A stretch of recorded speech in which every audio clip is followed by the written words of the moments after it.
Ես արդյունքում սպասում է շատ մեծ ծավալի և ծանր աշխատանք։ Ես վախենում եմ, որ իրենք այնքան կքանդեն, որ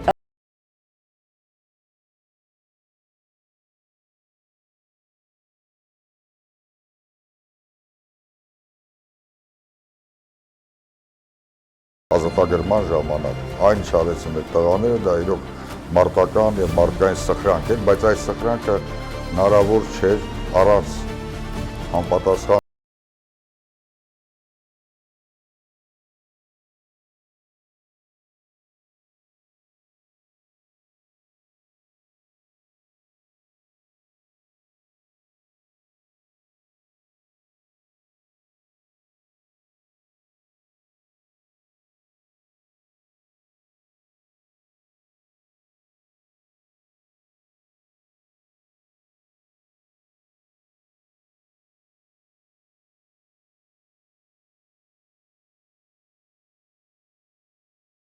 բնակավայրերից, այնտեղ դու զգում էիր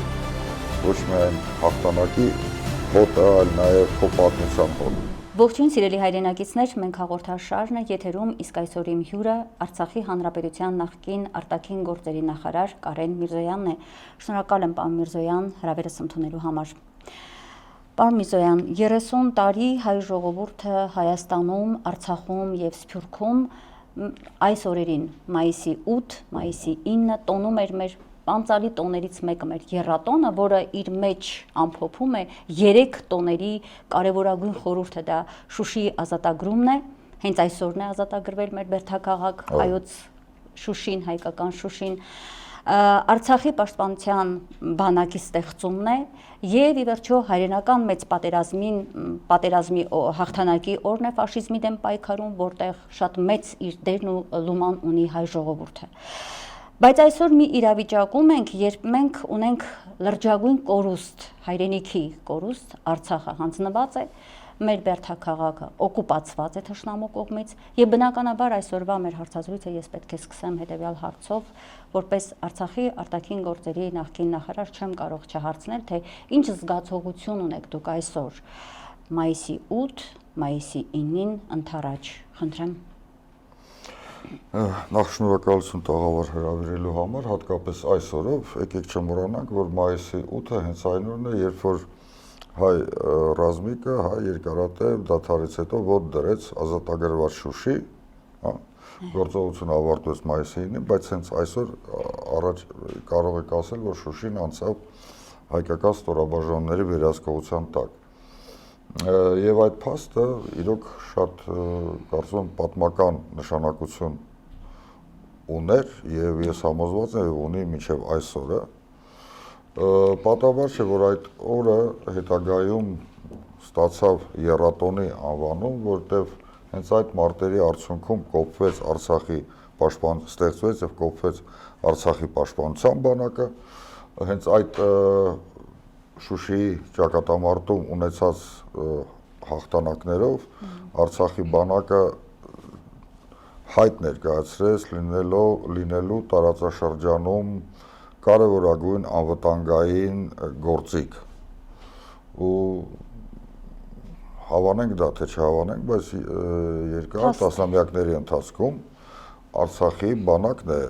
շատ մեծ ներդրում ունեցել, Արցախի մարտիկներն են մեծ ներդրում ունեցել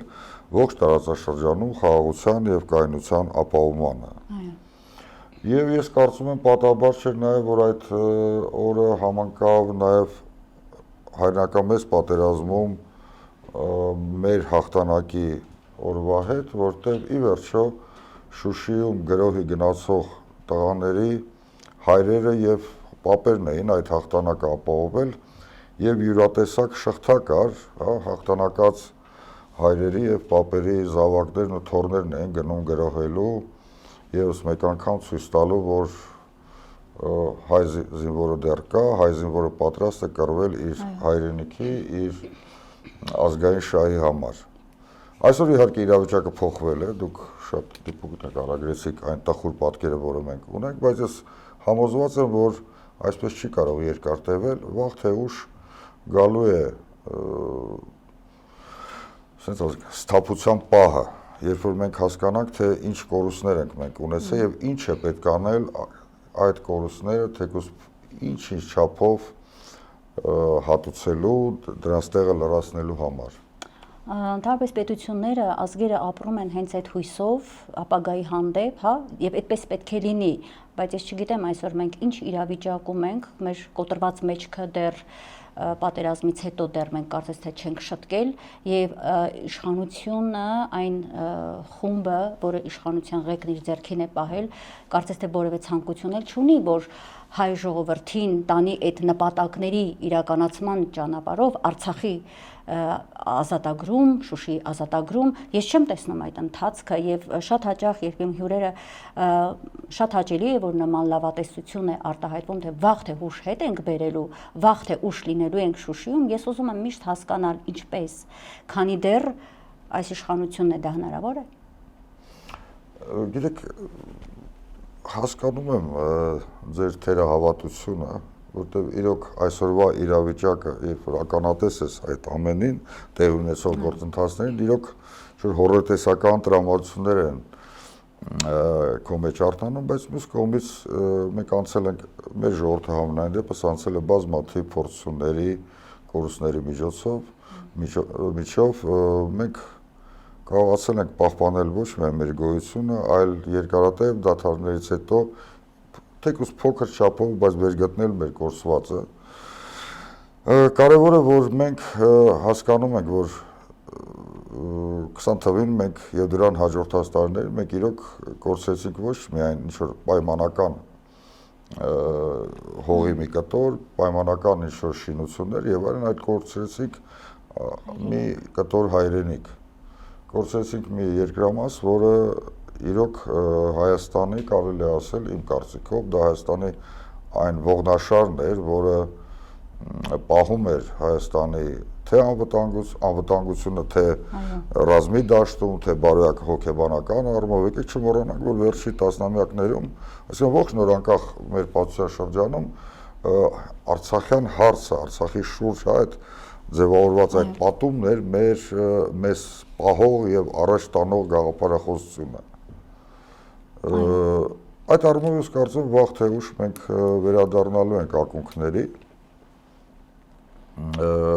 Մի կողմ թողնենք քաղաքական վայրիվերումները եւ այլն, ոչ մի քաղաքական ուժ հավերժ չէ, հակառակը յուրաքանչյուր քաղաքական ուժ, որը փորձում է երկարացնել իր գոյությունը արհեստական ճանապարհով, դրանով իսկ փորում է իր գերեզմանը,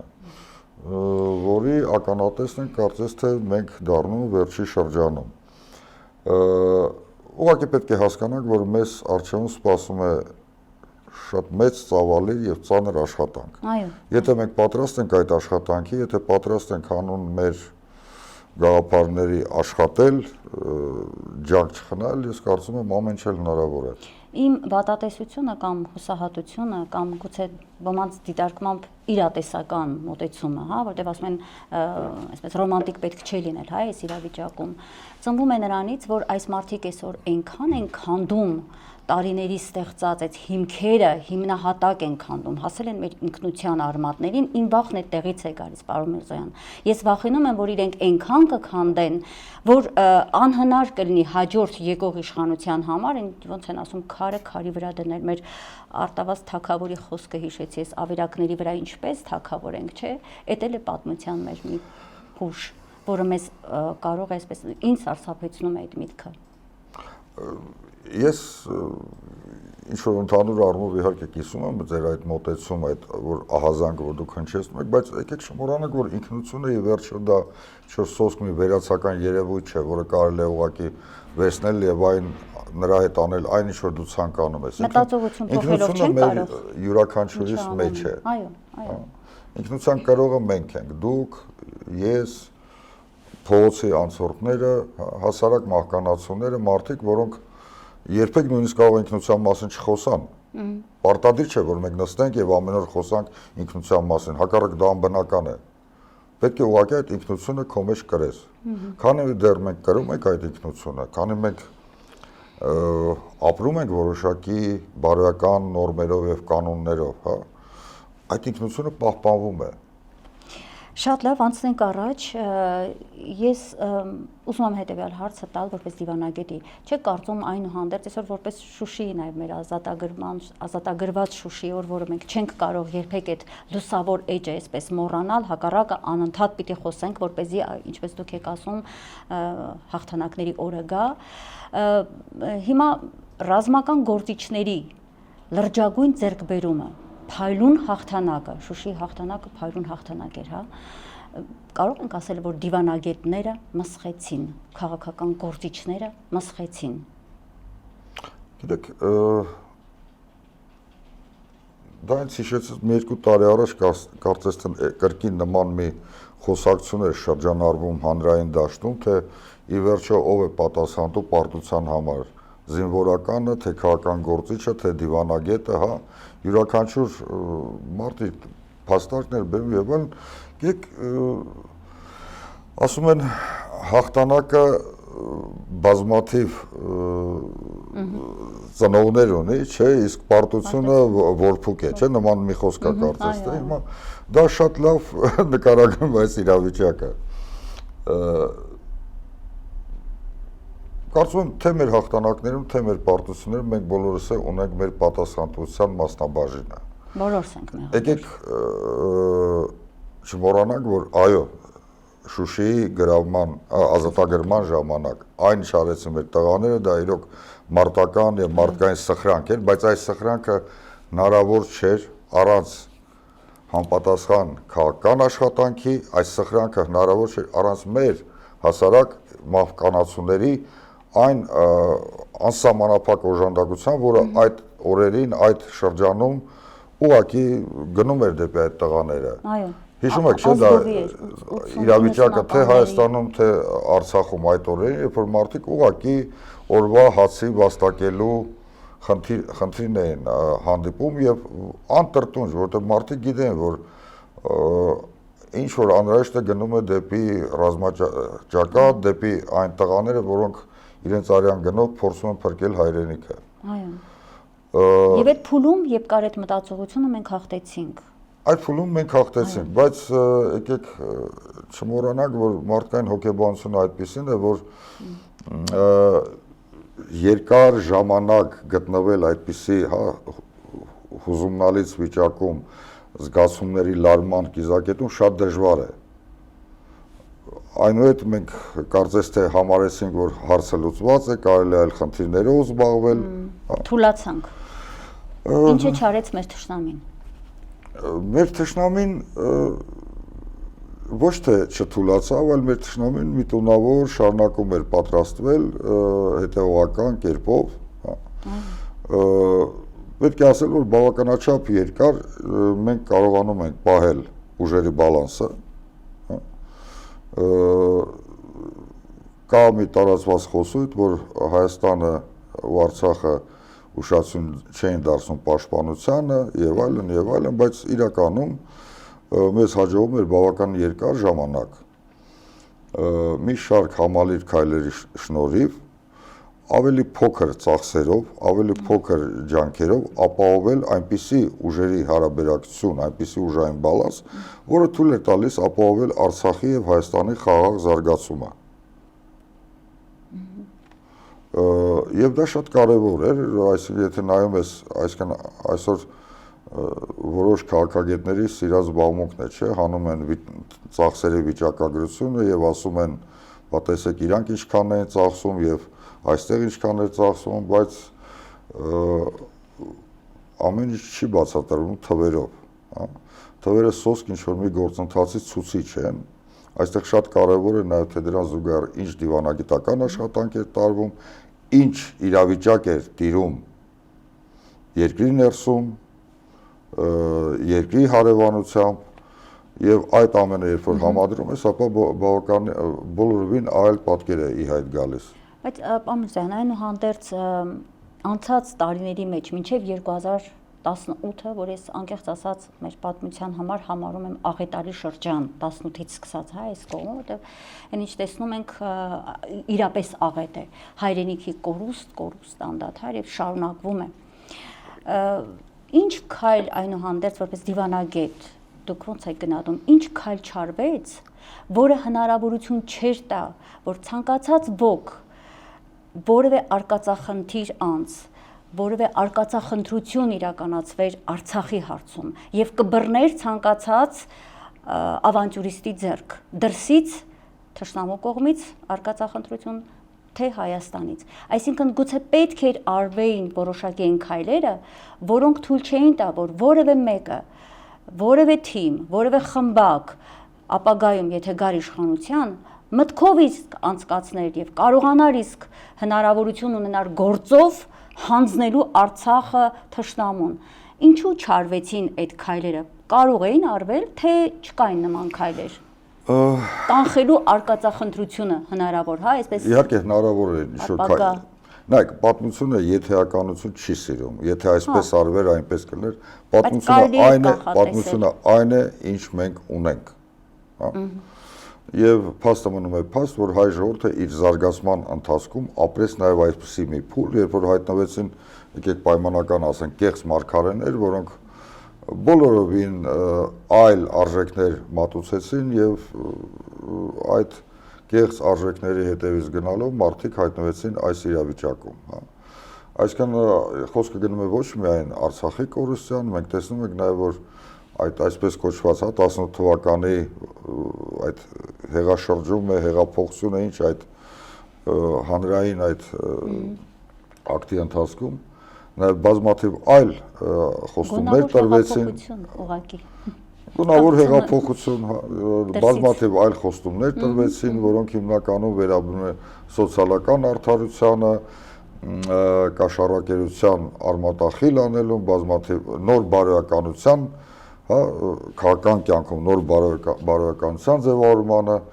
եւ մենք տեսնում ենք, որ այսօր 7 տարի անց ավելի թաթախված են կոռուպցիայի մեջ։ Ոչ միայն կոռուպցիայի մեջ, ես օրինակ, գիտեք, այս վերջերս ուղղակի սարսափեցի հայտնի դեպքը, երբ որ Նոր-Նորքի թաղապետարանում ծեծի են ենթարկում ընդդիմադիր ակտիվիստին, այո, բլոգեր։ Որքանով է ընդդիմադիր, դա դեռ հարցական է, մարդ է, որը իր հանրային բանն է, գործն է անում։ Այո, այո։ Բայց մի կողմ թողնենք հանգամանքները, ով առաջին սկսեց, երկրորդը ինձ ուղղակի սարսափեցրեց արդարացումը, որը թե պաշտոնական լրատվամիջոցները, թե պաշտոնական լրատվամիջոցների երգը երգող մի շարք հանրային գործիչներ կրկնեցին բազմիցս, որ Նոր-Նորքի թաղապետը պահել է իրեն իսկական հայ տղամարդու պես։ Ես առաջի անգամ եմ լսում ծնվելով Հայաստանում եւ ապրելով Հայաստանում, որ հայ տղամարդը կարող է ողմակով հարձակվել մեկ հոգու վրա եւ նրան ծեծել։ Արժեքներն են խեղաթյուրում։ Իմ պատկերացված հայ տղամարդը չի վախենում քանակից, իմ պատկերացված հայ տղամարդը մենակով պատրաստ է դուրս գալ մարտի։ Եւ փայլուն օրինակ կա Տարոն Անդրեասյան, հա, այդ տղան, որը պատերազմի ժամանակ 44 օրյա միայնակ դուրս եկավ ադրբեջանական հատուկ ջոկատայների դեմ եւ մենք իր սխրանքի մասին չէինք իմանալ, թե չպահպանվեին որոշակի նկարահանումներ, հա։ Իմ կարծիքով դա է իսկական հայ, բայց մեզ այսօր ներարկում է մեկ այլ հայ կերպար։ Բայց դուք տեսնում եք, որ ընդհանրապես դա հստակ քաղաքականություն է։ Հերոսի կերպարի աղճատումը, տեսեք, այո, լավ հայ տղայի կերպարի աղճատումը, այդ բոլորը միտումնավոր է արվում։ Սա հենց այդ ինքնությանը առանձին հարց լավ հայ տղայի մասին։ Առաջին Արցախյան պատերազմը լավ հայ տղաների պատերազմն էր։ Այո։ Որտեվ առաջինը գնացին զենքը անհասկանալի զենքեր, հա, ինքնաշեն ձեռների առած, հենց լավ հայ տղաները։ Եվ այդ լավ տղերքը մեր Շուշին ազատագրեցին այսօրներ, այդ օրը։ Եվ ազատագրեցին, եւ իրենց կյանքը տվեցին։ Այդ հետո այդ լավ տղերքը ինչ որ կարող է հետագայում սխալներ թույլ տվեցին իրենց հետագա կյանքի ընթացքում, բայց այդ մասնակցությունը այդ պատերազմին, այդ Շուշի ազատագրման ուղղակի մաքրագործեց նրանց։ Այո։ Հետաքրքիր օրինակ բերեցիք, որտեղ կարելի է զարգացնել միտքը, ուղղակի ես չեմ ուզում այսօրվա մեր տրամադրություններից շեղվել, պարզապես Հայաստանը դարձել է ոչ օրենքների երկիր ու այդ կեղծ բաստիոն ժողովրդավարություն եւ այլն, սրանք այդ փուչիկ է, որ վաղուց պայթել է, ցավալիորեն արևմուտքը, որը նախկին իշխանությունների օրոք շատ ուշադիր էր հետևում այդ ամեն ինչին, իր զեկույցներում հստակ քննադատում էր բոլոր անցած նախկին նախագահներին, այսօր շատ այսպես սիրալիր է, աչքը փակում է, նա ոչինչ չի տեսնում, այս իրավիճակի առաջ են կանգնած, դրա համար էլ ոհմակը, իշխանական ոհմակը կծեծի մեկ այլախոհի եւ հետո կասեն դե ոնց որ թե ռուսական այսպես խաղ կա,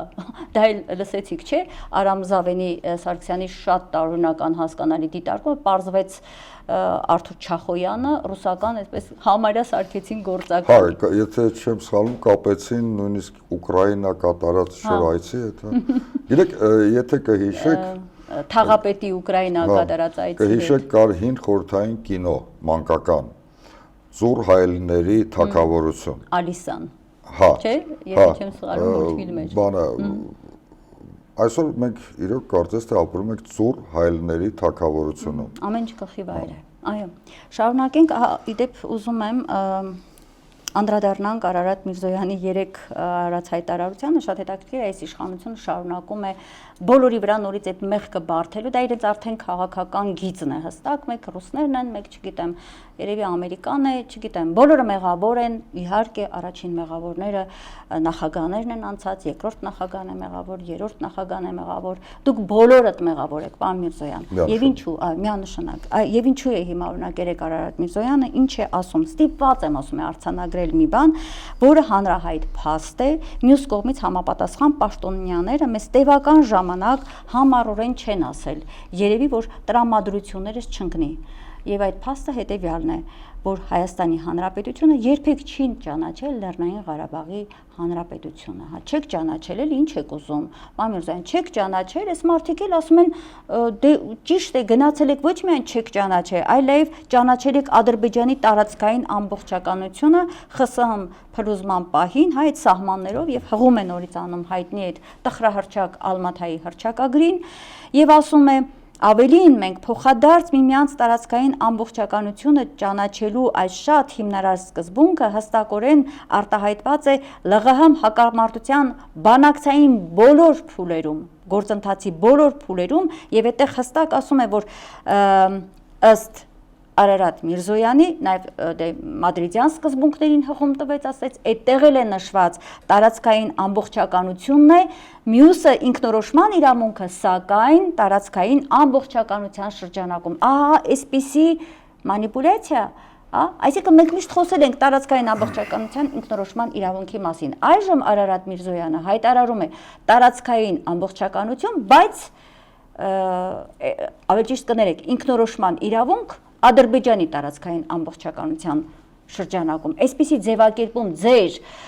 իշխանության եղած շրջանում, որպես արտգործնախարար, դուք այս հարթության մեջ եք իրականացրել բանակցությունները Արցախի հարցում։ Մեկ-մեկ ինձ թվում է, որ այսպես կոչված իշխանափոխությունից հետո, երբ որ իրենք եկել են եւ բացել են գզրոցները, ու ինչ-որ փաստաթղթեր են գտել, իրենց այլ փաստաթղթեր են տվել։ Հնարավոր է, ասենք կարող չէ Ալիևը տված լինի իրենց թեզերը փոխանցած լինեն։ Ակնհայտ է, որ իհարկե մի շարք մանիպուլատիվ պնդումներ կան, սկսած նրանից, որ Ալմատայով Հայաստանը ճանաչեց Ադրբեջանի տարածքային ամբողջականությունը եւ այլն, այսինքն դա ուղղակի գիտեք, նույնիսկ քննարկման արժանի նյութ չէ։ Ալմատայի հռչակագիրը որևէ կապ չունի այս կամ այն երկրի տարածքային ամբողջականության հետ եւ այլն, եւ նույնիսկ եթե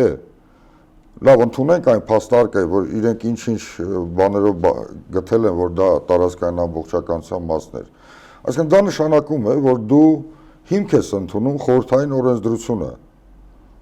Այդ դեպքում մոտ հարց է առաջանում, ինչու դու ճանաչում ես Ադրբեջանի սահմանները, բայց չես ճանաչում խորհրդային միության կողմից խորհրդային մարմինների որոշմամբ ստեղծված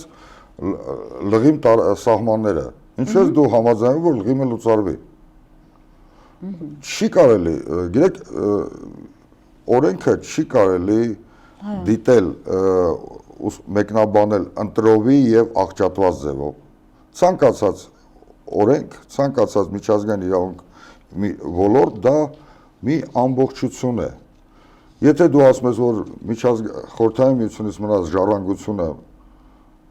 մենք ընդունում ենք եւ դրա հիմա վրա ճանաչում ենք Ադրբեջանի տարածքային ամբողջականությունը, ուրեմն դու չես կարող միայն արտաքին սահմանը ճանաչել, ճանաչի նաեւ մնացյալը։ Չի ցանկանա նաեւ շարունակել, որտեղ համարում եմ, որ սա անիմաստ եւ անպտուղ երկխոսություն է, բազմաթիվ մեկնաբանություններ կան այս հարցի շուրջ, այս թեզերը առաջին անգամ չեն, որ դրվում են շրջանառության մեջ, ակնհայտ է սրանց նպատակը, դա մանիպուլյացիա է, մարդիկ հավանաբար հասկանում են, թե ինչ սոսկալի սխալ են գործել, եւ հասկանալի է, որ փորձում են արդարացնել իրենց, բայց բավականին, գիտեք, լավ չի ստացվում իրենց մոտ այդ արդարացումը։ Ցավոք այն մարդիկ, ովքեր անդադ հետևում են իշխանական քարոզչությանը, դե առիթներ է լինում, լրագրողներին էլ մեր ուղարկում եմ երբեմն սոցհարցումների, հա, այն մարդիկ, ովքեր իշխանական քարոզչի հա, այսպես ինֆորմացիայի տակ են մնացել, իրենք կրկնում են բառացի, դե տվել են նախկիներ, այս մարդիկ ինչ անեն, կամ Նիկոլի ջեբը գցելը, թեպետ բարեբախտաբար այդ սկսում է կոտրվել, այսինքն հայ մարդը ի վերջո դուրս է գալիս, հա, այդ իշխանական քարոզչության շրջափակումից, սկսում է ինքնուրույն դատել, որ ինչ որ բան այն չէ։ Եվ դուք որ ասում եք, այ չեմ ուզում բացատրել, այսինքն ոչ թե չեմ ուզում բացատրել, խոսել այս անիմաստության մասին, մանիպուլյացիա է, միանշանակ հասկանում ենք, բայց խոսել հաստատ պետք է, պարոն Միրզոյան, հաստատ, որովհետև մենք մինչև վերջ պիտի պայքարենք, որպես այդ կեղծ քարոզչությունը այսպես չարմատավորվի մեր ժողովրդի մեջ, ինչը իրենք ուզում են անել։ Ես չեմ ասում եկեք չխոսանք դրա մասին, բայց ես ասում եմ մտնել իրենց հետ ինչ որ փաստարկված երկխոսության մեջ, ես ոչ միայն անիմաստ, այլ վտանգավոր եմ համարում, որովհետև դու դրանով լեգիտիմացնում ես իր տեսակետը, հա։ Բայց երբ որ չենք խոսում արդյոք դու սկսում ես իր լուրջ փաստարկներով ինչ որ բանավեճ ծավալել, դա նշանակում է, որ դու այդտեղ տեսնում ես լուրջ հիմքեր հերքելու, դրանց հերկման նպատակով փաստարկներ բերելու համար։ Դրանք որևէ կապ չունեն իրականության հետ, ինչ վերաբերում է նույն Մադրիդյան սկզբունքներին, փառք Տիրոջ, Մադրիդյան սկզբունքների տեքստը, բանը, բովանդակությունը հրապարակվել է մի քանի անգամ, ցանկացած մարդ հետաքրքրության պարագայում կարող է ինտերնետում հեշտությամբ գտնել եւ ինքը կարդալ դրանց բովանդակությունը։ Չասած նրա մասին, որ կան համապատասխան հայտարարություններ, որոնք ընդունվել են համանախագահների կողմից, որոնց միացել է Հայաստանը եւ Ադրբեջանը, Արցախյան կողմը, որտեղ ուղղակի Մադրիդյան սկզբունքների այդ հիմքն է տված, այդ հայտնի սկզբունքները։ Դրա շուրջ տանել այս կամ այն ինչ որ նոր բովանդակություն դրանց հաղորդել եւ այլն, երկու դեպքում է հնարավոր, կամ դու ընդհանրապես չես հասկանում ինչ ես կարդում, ինչը ես քիչ հավանական եմ համարում, գոնե դպրոց գնացել են տառոճանան չեն, էլի։ Ոնց որ թե մնացել են առաջի դասարանում, խոստովանել։ Կամ դու միտումնավոր ամեն ինչ աղավաղում ես, ինչ նպատակներ։ Հասկանալի է, բայց որպես հատուկ այն մարդկանց համար, ովքեր շարունակում են դեռ մտածել, որ նախկինները գցում են Նիկոլի գրպանը, հատուկ այդ մարդկանց համար կարճ դիտարկում։ Ձեր բանակցային ամբողջ ընթացքում դուք գնացել եք, բանակցել եք տարածքային ամբողջականություն, ինքնորոշման իրավունք, այդ երկու շատ կարևոր համարվող սկզբունքների շուրջ, որպեսզի Արցախը տարածքային ամբողջականություն ասելով թողնեիք Ադրբեջանի կազմում, այս հատվածին խնդրեմ ուղղակի անդրադառնալ։ Իրավունք վերապահեմ, ուղղակի կոչ եմ անում բոլոր այն մարդկանց, որոնց այս հարցը հետաքրքրում է, որոնք ուղղակի կամ ինչ-որ կասկածներ ունեն, փառք Տիրոջ ինտերնետում դեռևս պահպանվել են թե իմ հարցազրույցները, թե այդ իմ պաշտոնավորման շրջանում երկրի նախագահի Բակո Սահակյանի, բազմաթիվ այլ պետական պաշտոնատար անձանց հայտարարությունները առ այն, թե ինչպես է Արցախը դիտարկում իր ապագան եւ ինչ նպատակի է Արցախը ձգտում։ Մենք հստակ հայտարարում ենք, որ վերադարձ դեպի անցյալ հնարավոր չէ, Արցախը երբեք չի կարող վերադառնալ Ադրբեջանի ուղղակի վերահսկողության տակ, բայց Արցախը պատրաստ է Ադրբեջանի տանել երկխոսություն որպես հավասարազոր մի գործընկեր, որպես մի երկիր, որը Ադրբեջանի հետ համատեղ ձևավորվել է մոտապես նույն շրջանում Խորհրդային Միության փլուզման պայմաններում նախկին Ադրբեջանի Խորհրդային Սոցիալիստական Հանրապետության տարածքում։ Արցախը բավականին ակտիվ էր այդ առումով, մենք եթե մարդիկ հիշում են, հուսամ դեռևս մարդիկ հիշում են, որ հատկապես մոտապես 2009-10 թվականից սկսյալ մենք շատ մի լայն արշավ սկսեցինք, որը ուղղված էր Արցախի կապերի ընդլայնման արտաքին աշխարհի հետ, ուղղակի կապերի հետ, հա, դա ընթանում էր հիմնականում ցածր մակարդակի պետական ինստիտուտների հետ որոշակի ուղղակի կապերի հաստատումով, եղբայրական քաղաքներ, հաջորդ փուլը դա եղավ խորհրդարանական դիվանագիտություն առաջ օգտագործելով, սկսեցինք ձևավորել այսպես կոչված բարեկամության խմբեր եւ շրջանակներ, առաջինը Լիտվայում էր, դրան հաջորդեց Ֆրանսիան, մի շարք այլ երկրներ, այսինքն ամեն ինչ արվում էր ցույց տալու Արցախի որպես ինքնուրույն եւ կայացած պետություն, չճանաչված, բայց կայացած պետություն, որը այս մարդիկ հանձնեցին, այսինքն հայկական երկրորդ հանրապետությունը կամ պետությունը հանձնել են մսխելով ձեր տարիների ամբողջ աշխատանքը, հիմա էլ ձեր նման դիվանագետներին Արարատ Միրզոյանը խորհուրդ է տալիս, գնացեք կարդացեք Հելսինկյան եզրափակիչ ակտի 8-րդ կետը։ Ես շնորհավորում եմ իրեն, որ ինքը կարդացել է այդ կետը։ Այսքանով անցնենք առաջ։ Շատ լավ։ Իդեպ ասում եք չխոսենք, հա, ոչ թե չխոսենք, այլ ինչ իմաստ ունի մանիպուլյացիային տրվելը, բայց մանիպուլյացիայի դաշտում է այն, որ Նիկոլ Փաշինյանը արդեն որերորդ անգամ անդադ կրկնում է եւ ասում է բանավեճի եմ հրավիրում 3 նախագաներին, գոնե թե երկուսի, հա, չէ, 3-ի անունն է 3 եւս տվել։ Բան ունեք ասելու Ռոբերտ Քոչարյան, Սերժ Սարգսյան, Լևոն Տեր-Պետրոսյան։ Եկեք գնանք ուղիղ եթերում խոսենք, ազնիվ բան չեմ ասում, առաջարկում եմ մեկը ընդդեմ 3-ի, եկեք բանավիճենք, դուք ինչի՞ չեք գալիս։ Իրեք նման հայտարարություններին հնարավոր չի վերաբերել առանց հումորի, փառք Տիրոջ բոլոր 3 նախագահներն ունեն բավականին լավ հումորի զգացում ու 3-ն իրեն մերժելու համար, հա։ Շատ ճիշտ ձևակերպներով այդ անհեթեթ առաջարկը մերժվել է, այսինքն ես այստեղ ավելացնելու բան չունեմ։ Ինչ նպատակ է հետապնդում այս մարդը։ Նպատակ իր արածների լեգիտիմացում։ Ես միգուցե կրկնում, բայց նայեք, մի բան է, երբ որ դու ասում ես այս մարդու հետ մենք խոսալու բան չունենք, հա, որտեղ այնպիսի զառանցանք է ինքը բանան, որ դա հնարավոր չի քննարկել, իսկ մի ուրիշ բան է, որ դու գնում ես ու սկսում ես իր այդ շատ լուրջ քննարկել, հա, դա ուրեմն դա ինքն ինչ-որ մի լուրջ բան է ասում։ Դա հին մանիպուլատիվ քայլ է, որը օգտագործվել է բազմիցս պատմության ընթացքում։ Եվ հիմա նա շարունակում է, իդեպ շատ հետաքրքիր էր Արմեն Աշոտյանը պատասխանել, կարճ մեջ բերեմ, նախկին նախագահների հետ պետք էր հանդիպել, խոսել, խորհրդակցել մինչև 44 օրյա պատերազմը, ոչ թե այդ ընթացքում նրանց հետապնդել, վայրահաչել, կալանավորել, քրեական գործեր հարուցել, նախկին ղեկավարների հետ պետք էր հանդիպել 44 օրյայի ընթացքում, երբ նրանք մի կողմ դնելով բոլոր միանձնյա եւ քաղաքական տարաձայնությունները, հանուն Արցախի, հանուն Հայաստանի, հանուն հայրենիքի պատրաստ էին նույնիսկ այդքանից հետո քեզ նմանի հետ հանդիպել, իսկ հիմա արդեն ուշ է։ Բոլոր 3 նախագաների համար դու քաղաքական բորոտ ես, զզվանք առաջացնող ոչ ինչ որ մի բան, այսպիսի պատասխան բան չունեմ ավելացնելու պարոն Աշոտյանի խոսքերին, հիշեցնեմ նաև մի հայտնի դրվագ, որը վերջերս հայտնի դարձավ, նախագահ Քոչարյանն էր, չէ, իր ասուլիսի ժամանակ դրան անդրադարձել, որ երբ որ պատերազմի օրերին փորձեց հանդիպել Արայիկ Հարությունյանի հետ, հա, ինքը մերժեց այն պատճառաբանությամբ, որ դա շատ բուռն արձագանք կունենա Փաշինյանի վրա։ Այո, մի բառ էր օգտագործել, ես հիմա դժվարացա հիշեմ։ Հա, ամեն դեպքում այո, դա էր, որ վախեցել է Արայիկ Հարությունյանը հանդիպել, որ չզայրացնի Նիկոլ Փաշինյանին Ռոբերտ Քոչարյանի հետ հանդիպումը։ Ամինչ ասված է, ինչի մասին է խոսքը, անցնենք առաջ։ Մայիսի 9-ը հայրենական մեծ պատերազմն է, այդ եռատունի բաղադրիչներին կուզեմ նաև անդրադառնալ, այսպիսի մի հետաքրքիր բան, ԵՄ դիվանագիտության ղեկավար Կայա Կալասը հայտարարել է, ովքեր մայիսի 9-ին կմեկնեն Մոսկվա,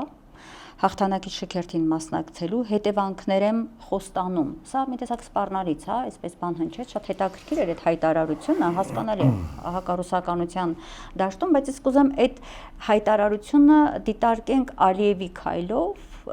եւ Փաշինյանի, այսպես ասած, խաղերով,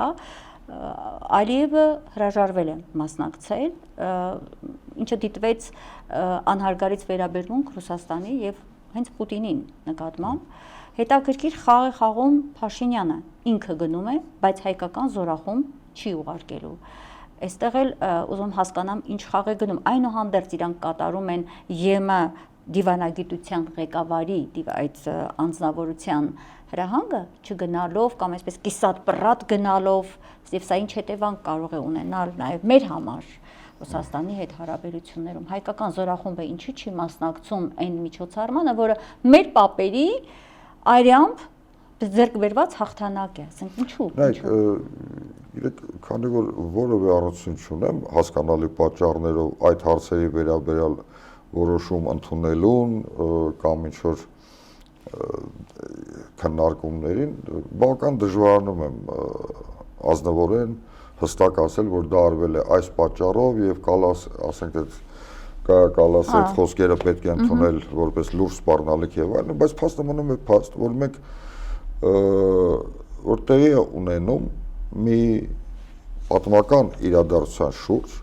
որը իրոք մեծ նշանակություն ունի անկախ ամեն ինչից մեր բոլորիս համար, այսօր այդ պատմական իրադարձության արժեքը փորձում են իջեցնել, փորձում են դեվալվացիա ենթարկել, բայց փառք Տիրոջ մեր պատմական հիշողությունը կա, նույնիսկ սոցիալական վերջի սոցիալական հարցումների ցույց վկայում է, որ այնուամենայնիվ մեր ժողովուրդը համարում է մեր մասնակցությունը եւ մեր հաղթանակը հայրենական պատերազմում որպես մի կարևոր երևույթ, Հայաստանում հայոց աշխարհում չկա որևէ ընտանիք, որը այս կամ այն մասնակցությունը չի ունեցել այդ պատերազմին, բազմաթիվ զոհեր են ունեցել, ես խոսեցի նաև նրա մասին, որ ի վերջո Շուշի գրավող տղերքը հենց այդ պատերազմին մասնակցած մարդկանց երեխաներն էին, թոռներն էին, այստեղ էլ ինչ-որ մի կապ կար, եւ ես համարում եմ, որ այդ կարևոր օրվա շուրջ վարել ինչ-ինչ քաղաքական խաղեր, օգտագործել դրանք ինչ-ինչ քաղաքական նպատակներ, ուղղակի անբարոյականություն է։ Ցավոք սրտի մենք տեսնում ենք, որ արտաքին քաղաքականությունը ժամանակակից աշխարհում գնալով դառնում է ավելի եւ ավելի անբարոյական, խախտում են բոլոր բարոյական նորմերը, եւ դա կարող ենք ընդունել կամ չընդունել, բայց դա օբյեկտիվ իրականություն է եւ դա արտահայտում է ոչ միայն այս մայիսի 9-ի շուրջ ստեղծված իրավիճակում, դա արտահայտում է նաև բազմաթիվ այլ հարցերում, Այո, պարոն Միրզոյան, այստեղ մեկ դիտարկում կուզեի, ձեր կարծիքը կուզեի հետևյալի առումով, տեսեք, մենք ամեն օր լսում ենք, թե Ադրբեջանը հերթական ինչ մի հայկական հոգևոր լինի կամ որևէ մշակութային կոթող, արժեք, խաչքար, եկեղեցի, բնակավայր կոտորում է, քարուքանդ է անում, փոշիացնում է հայկական հետքը, անգամ գերեզմաններն է, գերեզմանոցների քարերն է կոտրում, հայկական հետքը ոչնչացնելով հայկական 5000-ամյա հայկական Արցախում, սա մեր ողբերգությունն է եւ դա մենք ամեն օր տեսնում ենք։ Այստեղ մի հանգամանք պատերազմին, հայրենական մեծ պատերազմին նվիրված մեծ այդ հուշակոթողը եւս ոչնչացրել է Ադրբեջանը։ Թվում էր, որ այստեղ գոնե Ռուսաստանը պետք է ինչ-որ բան բարձրաձայներ, գոնե թե լռության չպիտի մատներ, այս հանգամանքը։ Ես երեք նաեւ այս առումով լսեցի Արցախի մարդու իրավունքների պաշտպան Գեգամ Ստեփանյանն էր հետաքրքիր դիտարկում արեց, որ նացիզմը կանխարգելելու համար անհրաժեշտ է կանխարգելել նաեւ նացիզմի դեմ պայքարի խորհրդանիշերի դեմ վանդալիզմը, ինչի ականատեսը մենք ամեն օր ենք։ Ինչու օրինակ այս հարցերում ռուսական կողմից մենք չենք տեսնում որևէ ինչ-որ հայտարարություն, չէ, ի վերջո հայրենական պատերազմի հաղթանակի այդ ամբողջ գաղափարը ռուսները շատ են կարևորում, շատ են տեսնում նման հայտարարություններ ոչ միայն ռուսական կողմից, այլ նաև ոչ մի կողմից չենք տեսնում։ Հայաստանի իշխանությունը եկուսում ասել։ Բայց նախ եւ առաջ ամենակարևորը մենք չենք տեսնում նման հայտարարություններ Հայաստանի իշխանությունների կողմից։ Ես կրկնվեմ ներկայիս արտաքին քաղաքականությունը այն հարաբերությունների համակարգը, որը աշխարհում ձևավորվում է եւ կարծես թե միտում ունի արմատավորվելու, ինքը բացարձակ առնչություն չունի բարոյականության հետ եւ հիմնված է հիմնականում շահերի, եւ քաղաքական, տնտեսական շահերի վրա։ Ցավալի է, բայց փաստ։ Իհարկե տեղին է հարցը, ինչու ռուսական կողմը, որը հետևողական հանդես է գալի, նացիզմի յուրաքանչյուր դրսևորման դեմ, չմոռանանք, որ նաև Ուկրաինայում ընթացող այդ հատուկ ինչ է կոչվում ռազմական գործողությունը, որպես իր հիմնական նպատակներից մեկը ունի հենց նացիզմի վերացումը, ըստ պետական քարոզչության։ Ցավալի է, որ Ռուսաստանը կարծես թե այդքան էլ չի ձգտում արձագանքել այս հարցերի շուրջ, բայց ես չի ասի, որ Ռուսաստանը ընդհանրապես կույրի եւ համրի դերում է խաղում։ Վերջերս մասնակցեցի հայտնի ռուս ճարտարապետ, հանրային գործիչ Նիկիտա Շանգինի գրքի շնորհանդեսին, որտեղ գիրքը նվիրված է հենց Արցախի մշակութային ժառանգության ու նրա գլխին կախված վտանգին, եւ մարդը, ես կարծում եմ, շատ անկեղծ խոսում էր ռուս հասարակության որոշակի շրջանակների, որոշակի խմբի անունից, մարդ է, որը բացարձակ հայասեր չէ, հակառակը ինքը իր ելույթում էլ դա ընդգծեց, հավատացյալ եւ իր երկրի, իր ժողովրդի հայրենասերը եւ հենց դրանով դրդված է իր ուշադրության կենտրոնում պահում այդ հարցը։ Ուղղակի մենք պետք է աշխատենք։ Գիտեք, ես էլ եմ ասում, քանի դեռ մենք դրա մասին չենք խոսում, քանի մենք դեռ լռում ենք, որևէ մեկը մեր տեղ այս հարցը չի բարձրացնելու։ Դա բոլոր հարցերում է, նաեւ այդ հարցում համաձայն եմ։ Իսկ մշակութային ժառանգության ոչնչացումը դա իրոք խնդիր է, որտեղ դուք էլ ընդգծեցիք, որ փորձ է արվում ուղղակի սրբել 5000 տարվա վաղեմության մի հսկայական մշակութային շերտ, փոխել ամբողջությամբ այդ տարածաշրջանի ժողովրդագրական, պատմական, սոցիալական անցյալը։ Այո։ Նոր պատմություն ստեղծել։ Այդ առումով ես ուղղակի կարծում եմ, որ այն դիրքորոշումը, որը մեր իշխանություններն են որդեգրել, եթե ոչ հանցավոր է, ապա խնդրահարույց է։ Մեկ դիտարկում եւ անցնենք, ուղղակի ինձ համար ցավալի է, որ եթե Ադրբեջանում վայրահաչում են մեր զորավարի, մեր հայտնի առաջնորդի Գարեգին Նժդեի հետ կապված կյանքի որոշակի դրվագներին անդրադառնալով եւ ֆաշիստական, այսպես բառեր են խոսում եւ Հայաստանն էլ հետո ֆաշիստական երկիր են հայտարարում եւ դրան երբեմն Նժդեի պարագայում արձագանքում է ռուսական կողմը, խոսքս վերաբերում է իշխանություններին։ Այդ դուք բերեցիք մեկ օրինակ, այո, ռուս մտավորականներ ունենք, փայլուն մտավորականներ կան, որոնք իդեպ ասեմ, եթե չեմ սխալվում 100-ից ավելի, եթե ես չեմ սխալվում, բայց լուրջ մի թիվ այն ընթացքից երբ Ադրբեջանը սկսեց քանդել Արցախի հայկական այդ հետքներ, ոչնչացնում էր մշակութային կոթողները, եկեղեցիները, իրենք էին, որ բարձրաձայնեցին եւ հարցը ուղղեցին, եթե չեմ սխալվում, ՅՈՒՆԵՍԿՕ։ Այո, դա իրապես խորը պետք է շնորհակալություն ուղղակի հայտնել, բայց ցավալի է, որ քաղաքական դաշտում մենք այլ իրողության հետ գործ ունենք, ասենք օրինակ, հենց Նժդեի պարագայում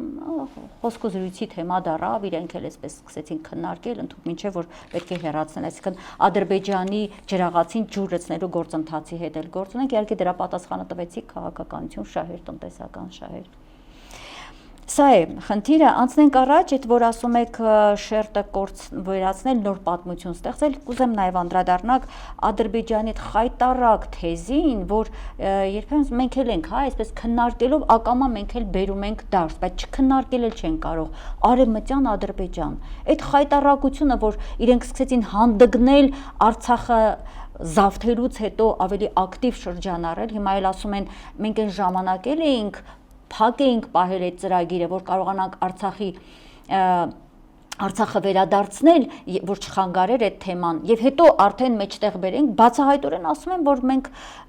օկուպացման ծրագիր ունենք արդեն Հայաստանի դեմ։ Ես կուզեմ այս խայտարակ թեզին անդրադառնալ, լավ, մինչեւ ուր։ Սա էլ ակնհայտ հիմա Հայաստանի տարածքները, եթե նայենք իրենց տրամաբանությամբ, 60%-ով Հայաստանի տարածքները մենք ծիծաղում ենք, պարոն Միրզոյան, ցավ եմ ապրում, որ գուցե պետք է ավելի այլ ձևով արձագանքել սրանց, ձենը կտրել տալ, ասել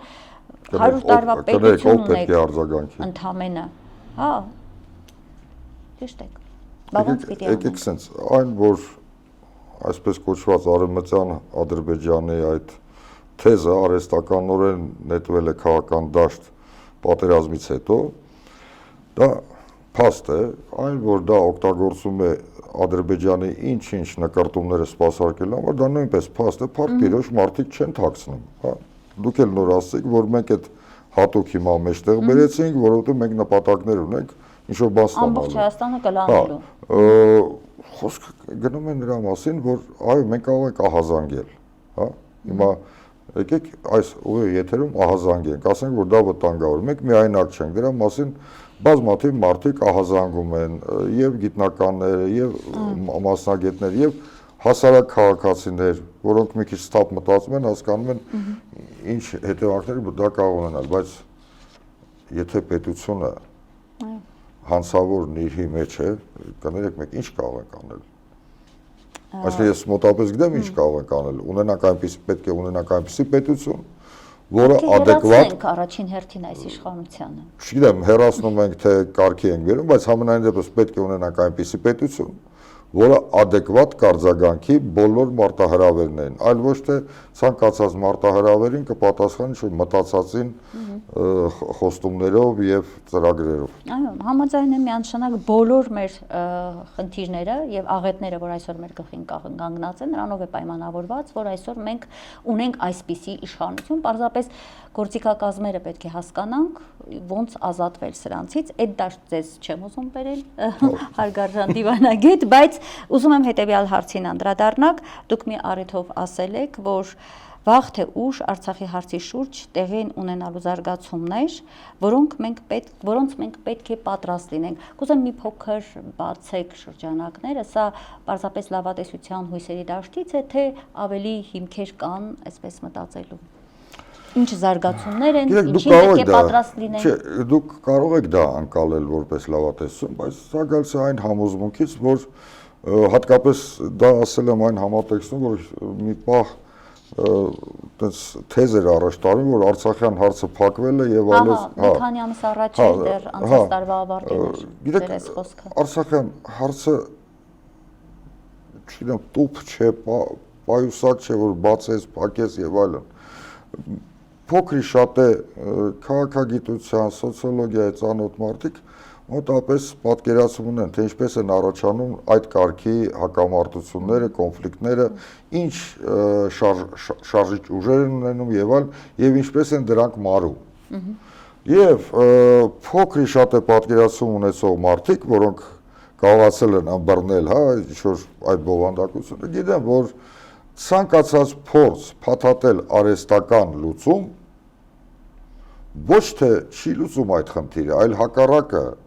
այն ավելի է բորբոքում, այն մտցնում է բարդության մի նոր փուլի մեջ։ Ամենալավ օրինակը, ասենք թե այն ինչ մենք ունեցանք 100 տարի առաջ, չէ, Խորհրդային միությունը որոշեց, որ Արցախը պետք է տրվի կամայական որոշմամբ Ադրբեջանին, ստեղծվեց այնպիսի մի իրավիճակ, որ ուղղակի Արցախը պարտադրված էր գոյատևել Ադրբեջանի կազմում։ 70 տարի, քանի դեռ Խորհրդային միությունը հզոր էր եւ ապահովում էր ներքին կայունությունը, այդ իրավիճակը շարունակվեց, հենց որ մի փոքր խարխլվեցին Խորհրդային միության հիմքերը, մենք ունեցանք Արցախյան շարժման զարթոնք, Սումգայիթ, Բաքու, ողջ ադրբեջանահայության էթնիկ զտում, ցեղասպան ակտեր, արյունալի պատերազմ, որը իմիջիալոց մի ամուր կարծիքով բոլոր մասնագետների խորհրդային տարածքում ամենաարյունալի պատերազմն էր մարդկային զոհերի, կորուստների առումով։ Հիմա երբ որ ես ասում եմ, որ մենք պետք է պատրաստ ենք ցանկացած զարգացման, ես դա նկատի ունեմ, որտեղ մեր տարածաշրջանի իրավիճակը ինքը, եթե ոմանց թվում է, որ ինքը կայունացել է եւ այդ կայունությունը արդեն արհավերժ է, չարաչար սխալվում են։ Մենք շատ դինամիկ մի իրավիճակում ենք ապրում եւ ամենակարևորը կա արցախայության գործոնը, այդ մարդիկ չեն հրաժարվում իրենց իրավունքներից։ Եվ այսօր իրենց պայքարը արդար է, այն սոցիալական է, տնտեսական է, բայց հիմքում հայրենիքի կորստից ծնված պահանջ է պայքարը։ Միանշանակ արցախայությունը այսօր զրկված է իր բոլոր իրավունքներից, վերցեք մարդու իրավունքների մասին ցանկացած ձեռնարկ եւ տեսեք համար թե բոլոր իրավունքները արցախայություն ոտնահարված են, սկսած աշխատանքի իրավունքից, ներառյալ հայրենիքից զրկվելը եւ այլն եւ այլն եւ այդ մարդիկ պահանջատեր են։ Ի վերջո իրավունքը չի գրվում ուղղակի կյանքից կտրված, իրավունքը գալիս է ամրագրելու կյանքում արկա երևույթները։ Այո, բայց հիմա ո՞նց են ուզում ես մարդիկ փակել, որպեսզի ընդհանրապես այդ էջը փակվի, չպիտի լինի արցախցին, չէ՞, արցախցուն ասում են մի հատ արագ փոփոխի քո անձնագրի հարցերը լուծի։ Իսկ ով ավելի հեշտ է այդ մարդկանց էջը փակել։ Ինչով, ինչպես։ Այդ ցանկություն ունեցողների, Արցախը փակել ցանկացողների, դա ամենալավ ճանապարհն է, կարծում եմ, այո, դա հենց այն է, ինչը կոչվում է իշխանափոխություն։ Միանշանակ ես ինքս էլ եմ այդ կարծիքին։ Չէ, ես էլ ասում եմ, խոսում իշխանափոխության։ Բայց դա ճիշտ ճանապարհ է, պետք չի դրանից, որովհետև եթե այն իշխանությունը, այն թիմը, որը անընդհատ աշխատում է քո պետականությունը ոչնչացնելու ուղղությամբ, եւ դրա փաստերը ակնհայտ են, ինչքան պիտի կորուստ ունենան, որ համոզվեն։ Երբ որ մեր երկրի քաղաքացիները, մեր հայրենակիցները հասկանան, որ կան որոշակի շահեր, որոնք հավասարաչափ վերաբերում են բոլոր քաղաքացիներին, եւ այդ շահերը ուղղակի կամ անտեսում են կամ ոտնահարվում են ինչ-որ մի խմբակի կողմից, ապա քաղաքացիները պետք է համապատասխան եզրակացություն անեն եւ ուղղակի այդ խմբակին զրկեն հնարավորությունից շարունակելու այդ հանցավոր ճանապարհը։ Պարոն Միրզոյան, մեր եթերաժամանակն արդեն ավարտվել է, անկեղծ ասած ես նորից ունեի հարցեր տալու, բայց այստեղ ուզում եմ ես կարևոր նաև ձեր մտքի վրա արդեն եզրափակենք եւ մասնավորաբար կուզեմ դուք ինքներդ, քանի որ տոն է, մեզ համար տոն է, մենք չենք կարող, մեր տղերքը արյուն են թափել, մեր բարդան դուշմանները, մեր տղերքը այնտեղ Շուշիում այսօրով այնտեղ Վարդանը բարձր Շուշիին հայտնի այդ հատվածում կանգնած, ասում էր կամ հետո այցելեց գերեզմաններ, ասում էր մեր պապեր Շուշին ազատագրված է։ Մենք այդ երջանկությունը, որ ապրել ենք ամեն մեկս լինելով 80-ականների 88-ի շարժման նաև ակտիվ մասնակիցներ, մենք չենք կարող այսպես սրբել, գցել են կողմ ինչ որ մարդկանց քմահաճույքին ենթարկվելով։ Եվ ուրեմն կուզեմ, որ ձեր նաև խոսքը ասեք, այսօր այդ հիշողություններով ինձ համար տոն է։ Ինձ համար տոն է, այո, մենք ազատագրել ենք մեր Շուշին։ Ինչ որ մի փոքր հատված բռնազավթված է հիմա, օկուպացված է մեր փոքրիկ Մարգարիտը, բայց մենք հետ ենք բերելու։ Ես թեպետ այսպես անդադ հակադրվում էի ձեր լավատեսությանը, բայց իմ հույսերն ավելի քան մեծ են, որ մենք անպայման դա անելու ենք։ Գիտեք, Շուշին իմ հիշողության մեջ միշտ եղել է, ասենց ասեմ, լուսավոր, պայծառ մի քաղաք, եւ այդ լուսավորությունը, պայծառությունը եկել է ոչ թե ասենք թե որ ամբողջությամբ գեղեցիկ տներով է կառուցված եղել եւ այլն, բայց Շուշիի մթնոլորտ այդ օդը, որ դու շնչում էիր, ես կարծում եմ խիստ տարբեր մնացած բոլոր արցախյան բնակավայրերից։ Այնտեղ դու զգում էիր ոչ միայն հաղթանակի հոտը, այլ նաեւ քո պատմության հոտը, որտեղ դա յուրաքանչյուր քար մեր պատմության հետ ինչ որ առնչություն ուներ եւ այդ առումով իրոք որքան էլ դժվար լինի, բայց վաղը տոն է եւ այդ տոնը մենք պետք է անցկացնենք նաեւ հիշելով Շուշին եւ հիշելով որ Շուշին պետք է ազատագրվի։ Այո, եւ մենք պիտի լինենք Շուշիում։ Պիտի լինենք։ Ես խոստանում եմ ձեզ հարցազրույց տալ Շուշիում։ Ես անչափ շնորհակալ եմ այդ հրաշալի խոստման համար եւ մենք միասին պետք է կատարենք դա գործնական մեր քայլերով։ Շնորհակալ եմ, պարոն Միրզոյան, շատ հետաքրքիր բովանդակալից հարցազրույցի համար։ Վերհիշեցնեմ իմ հեռուստադիտողներին, այսօր մենք հետաղավարում ես հյուրընկալել էի Արցախի Հանրապետության նախկին արտաքին գործերի նախարար Կարեն Միրզոյանին։ Լավ եղեք, կհանդիպենք։